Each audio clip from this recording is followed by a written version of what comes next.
School வேறு open பண்ண போகிறாங்க. லஞ்ச் பாக்ஸுக்கு என்ன போட்டு கொடுக்கலாம், காலைல டிஃபன் என்ன கொடுக்கலாம், நைட்டு டின்னர் என்ன கொடுக்கலாம், இதுக்கு எல்லாத்துக்கும் என்ன குழம்பு வைக்கலாம்னு யோசிச்சுட்டே இருக்கீங்களா? அதுக்கு ஆப்டாக ஒரு குழம்பு சொல்லட்டுங்களா? இது நாம் டிஃபனுக்கும் தொட்டுக்கலாம், சாப்பாட்டுக்கும் நல்லாயிருக்கும், சூப்பராக இருக்குங்க. சுண்டல் கத்திரிக்காய் குழம்புங்க. செஞ்சிடலாமா? ஐயன் ஆயில் மில்லில் வாங்கினேன், மர செக்கில் ஆட்டின நல்லெண்ணெயை ஊற்றிக்கிட்டு வடவும் சின்ன வெங்காயம் தக்காளி புளிப்புக்கு ஏற்ற மாதிரி நம்ம மிக்சியில் அரைச்சி ஊற்றிட்டா கொஞ்சம் குழம்பு கெட்டியாக வரும். இதெல்லாம் ஊற்றி நம்ம நல்லா வணக்கிக்கிறோம்.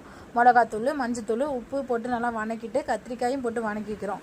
சுண்டல் நைட்டே ஊற வச்ச சுண்டலை வேக வச்சு எடுத்ததை நான் இதிலே போட்டு வணக்கிக்கிட்டு புளி தண்ணி ஊற்றி நம்ம குழம்பு கொதித்ததும் தேங்காய் கூட சுண்டல் வேக வச்ச சுண்டல் போட்டு நம்ம அரைச்சிக்கும் போது குழம்பு நல்லா கெட்டியாக தடிப்பாகவே வரும். நம்ம குழம்பு கொதித்த பிறகு இந்த அரைச்சி வச்ச மசாலாவை ஊற்றி நல்லா கொதிக்க விட்றோம், எண்ணெய் பிரியுங்கிற அளவுக்கு.